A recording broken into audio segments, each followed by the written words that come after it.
I'm here today with Meredith Norwich, who is a senior acquisitions editor with Routledge, which is part of Taylor & Francis, publishing business books that help professionals do their jobs better. Over more than 15 years in publishing, she's worked across subjects such as art history and political science, as well as business, and in roles in editorial, marketing, and sales for both indie and corporate publishers and for university press.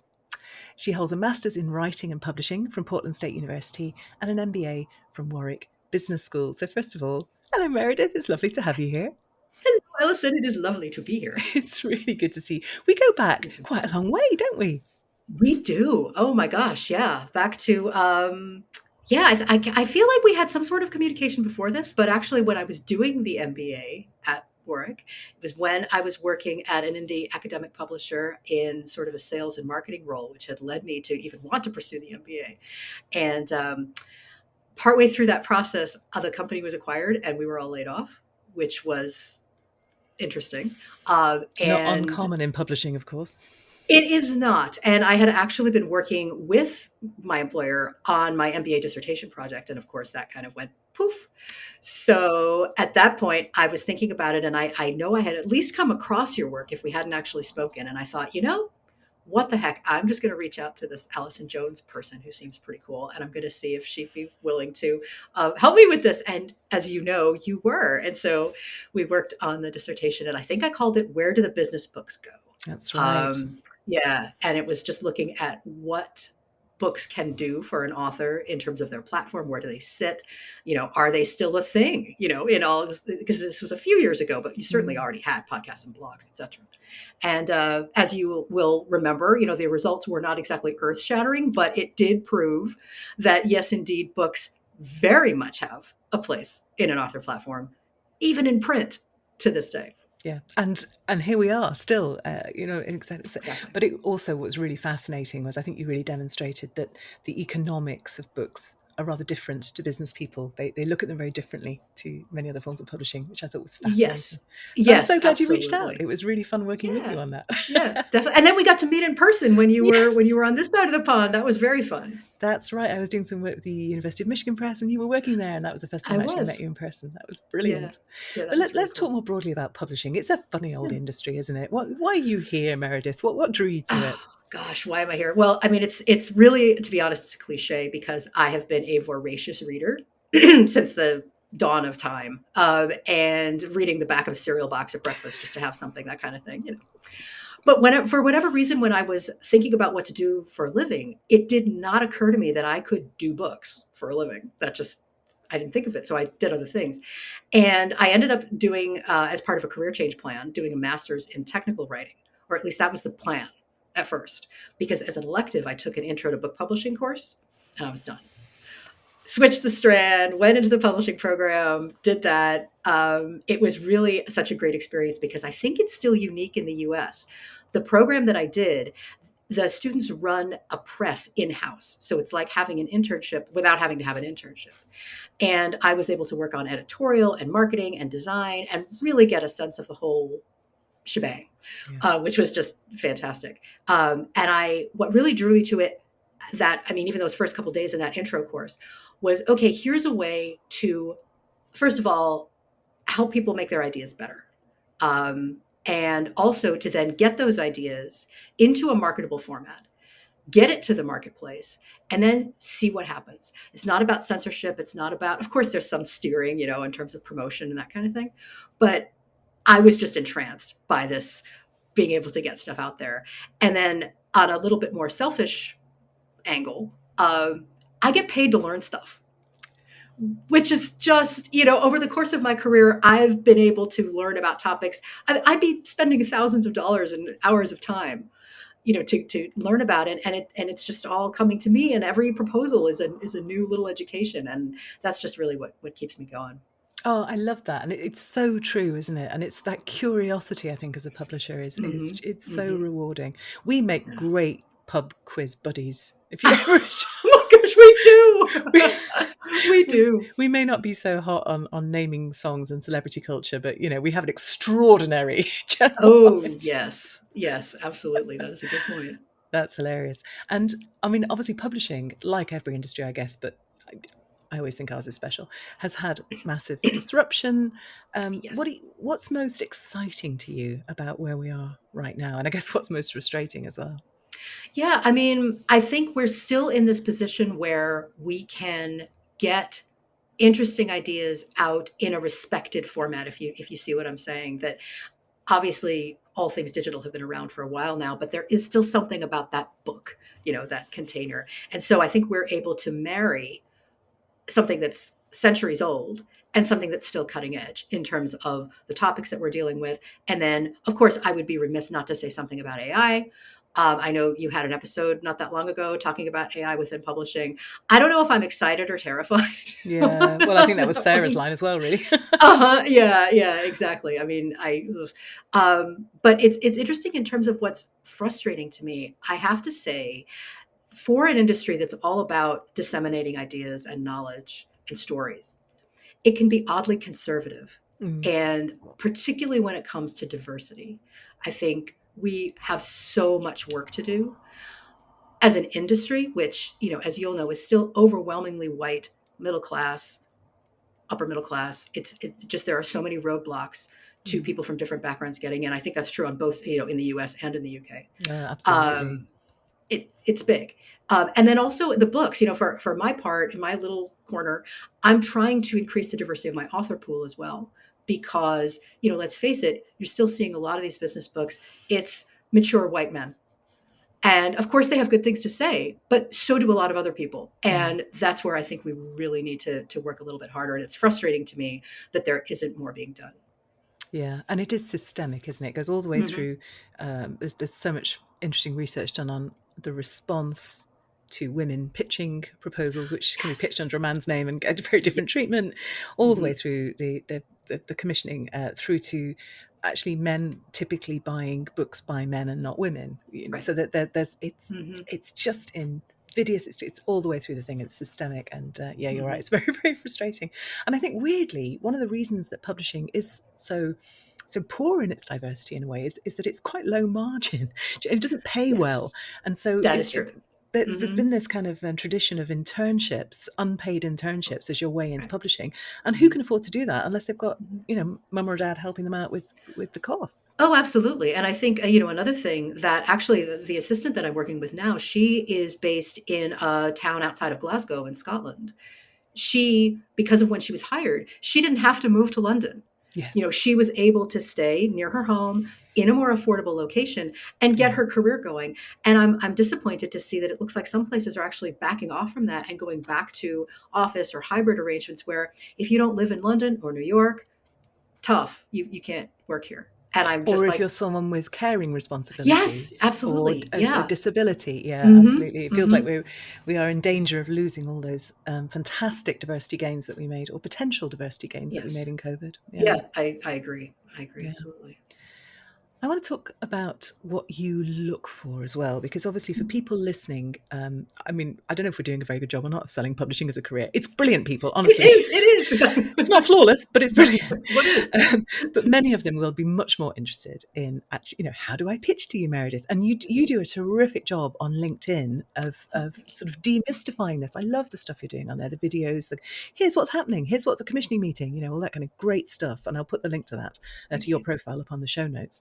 But for those who haven't seen it yet, when you get proposals through, and I don't know how many you get a week, you might want to share that terrifying figure with us if you want. What is it that first catches your eye? When do you get excited and your spidey senses start tingling? Oh gosh. I mean, it really varies in terms of how many I get. Sometimes I'll get internal referrals from some editors. Of course, I do have a lot of people approaching me on LinkedIn, so it really varies, numerically. In terms of what I'm looking for, what gets me excited. First of all, it's definitely the uniqueness of the idea, and I've seen a lot. And it's also worth noting. I think I'm thinking about first-time authors here that there is nothing new under the sun at this point. If you're writing leadership, strategy, HR, there are books about it. What's unique is what you bring to it. And that's what I'm looking for. And I'm also looking for some idea of some level of research. How are you backing this up without it being overly academic? It still needs to be a very conversational, practitioner oriented kind of project. I'm also looking for, so the idea is what makes me go, ooh. Then I'm like, okay, well, let me dig a little deeper. So then I'm looking to see, does the author have a good sense of the market? And by that, I mean, where does their book sit in the landscape? Again, there are going to be competitive titles. If there aren't, actually, you need to think about that, because either you haven't looked hard enough, or there's no market for your book as Right. you've presented it. And so that's to be reflected upon. But once the author has shown market awareness, then I'm also looking at their own platform, because there are so many books and blogs and podcasts and LinkedIn posts and et cetera, so much content coming all the time. It is highly unlikely, if you don't already have some kind of platform as an author, that people are going to find your book. So I'm looking to see, what have you done to already develop a presence? Are you a speaker? Are you a teacher? Are you a consultant? And this is not like, are you Brene Brown? Do you have 10 million followers? No, it's in your niche. Do people know who you are? Would they want to, quite frankly, hand over cold hard cash to read more of what you have to say? And that, I mean, it's not much, is it? The price of a book is so low, but the barrier to purchasing one is extraordinarily high. It People is. don't like to spend money on a book unless they are 100% confident that it's going to deliver value to them. Absolutely. Yeah. I mean, I think it's because there is so much out there for free. Right. We've gotten And used to that. I think it's also that, a book-sized attention demand is a Mhm. lot. That's a good point And too. Hmm. yeah, so you can read a blog post, it's not, and if it's no value, you've only wasted a Yeah. couple of minutes. Right. If you buy a book, it's not just the money you're handing over, it's the commitment of time that represents, and attention. Those are your really scarce resources, I Yes, think. that's an excellent point. Yeah. I Yeah. struggle sometimes to find time to read for pleasure myself, so yeah, it is a commitment. Busman's holiday, I Right. know. Yeah. You were talking about that that dance between the sort of the academic and the practitioner. Let's just dig into that, because business, I think, is one of those fascinating areas where, and I know Routledge, Taylor and Francis in general, publish an awful lot of monographs, of books that really are squarely targeted at the academic market. Yes. And then you've got the practitioner market. And there's a really blurry line, isn't there? Because there's so many chief execs are doing executive programs, and so many wannabe leaders are doing MBA programs. So just tell me a little bit more about how that sort of Venn diagram plays out with book proposals. When is something academic? When's it practitioner? And what's the sort of sweet spot in between? The sweet spot is what we call in-house pracademic. Yeah. So that means somebody who has one foot in each world, or has had, maybe not right at the moment, but they've had some academic experience, they've had some maybe consulting or private sector experience, and they're able to marry those. What I'm looking at, actually, I'm just thinking of a proposal I just was reviewing that I needed to speak with the author about changing it up a little bit, because he had too many references, too much of a literature review, which makes it very academic. And for an academic book, you are looking to demonstrate that you stand on the shoulders of giants. For a practitioner book, you are the giant. And so it's that you have to shift, you know, That's a but you're not the great first way of giant. saying, isn't it?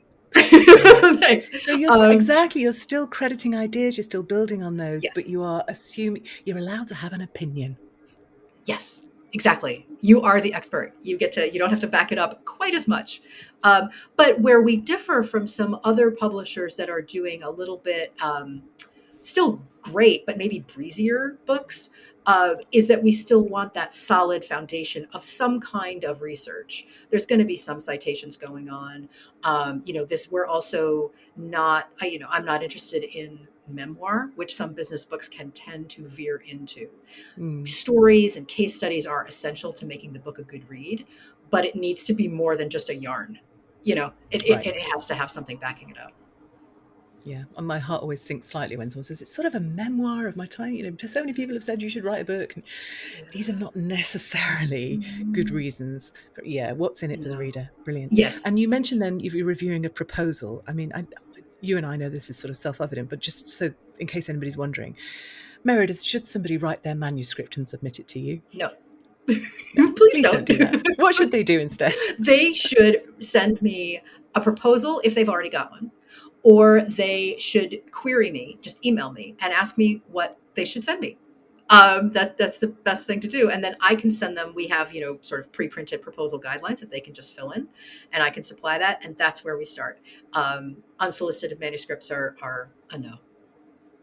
No, don't do that. Don't do that. And you might have picked up what Meredith was saying about adapting the approach to, and that's one of the reasons, isn't it? Is that as business book editors, you are partnering with the author in crystallizing that idea, but also in taking it to market, and that's a partnership. Oh, absolutely. And I think that, and that's actually, I'm glad you brought that up, because it's another thing that I look at in the proposal and then in my interactions with authors is, of course, they're the expert on what they're writing about, but, and especially a first time author won't have done this before. So they're not an expert. That's why we're here to help out.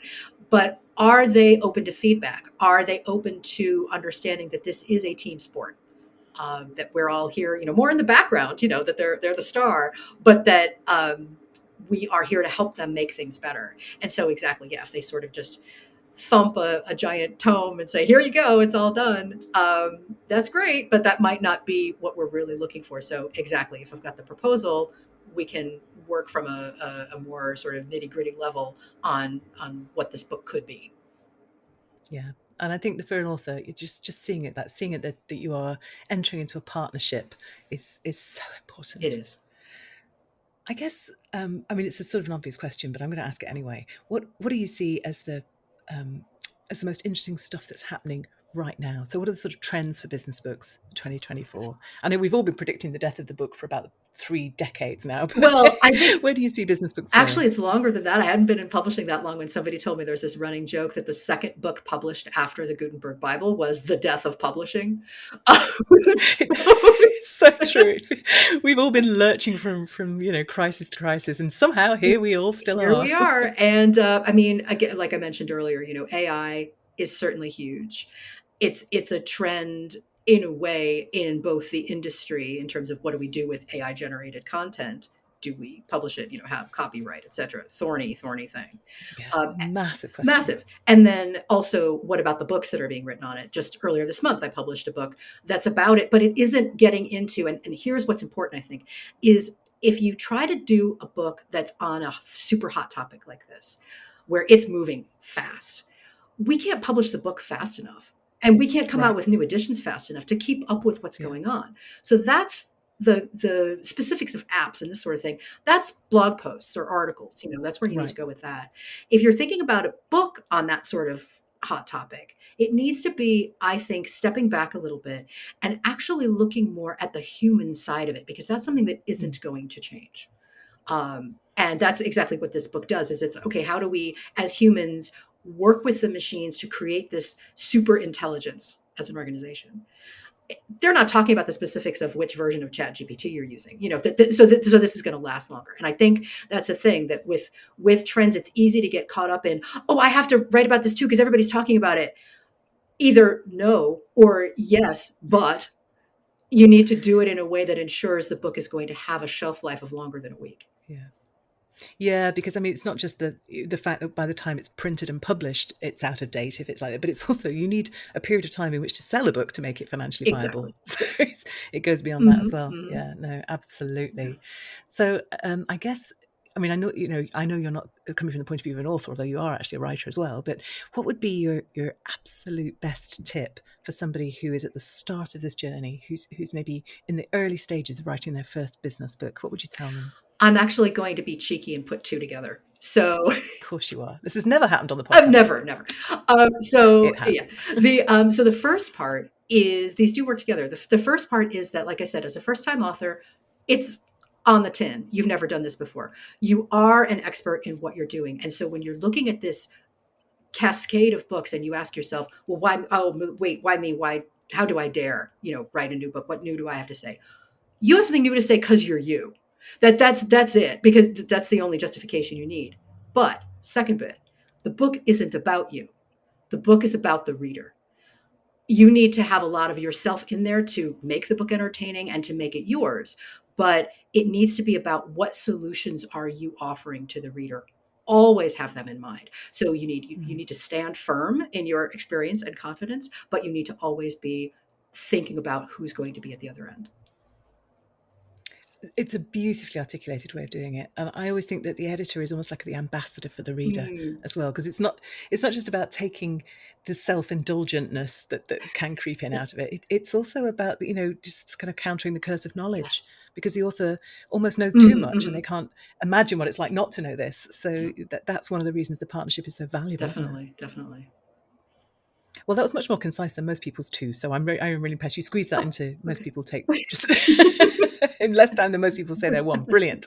I'm going to ask you for a recommendation as well. And this is going to be painful, because which of your babies are you going to showcase? Well, none of them. I decided I can't be that mom. I can't be choosing a favorite. I can't do it. So if any of my authors are listening to this, I love you all, but you're not in the running because I can't do it. So I'm actually going to recommend one that I know it came out a while ago, but I just read it, and it's called Unreasonable Hospitality. It's by Will Guidara. Um, I was drawn to it because I don't have restaurant experience, which is he came up in the very fine dining scene in New York.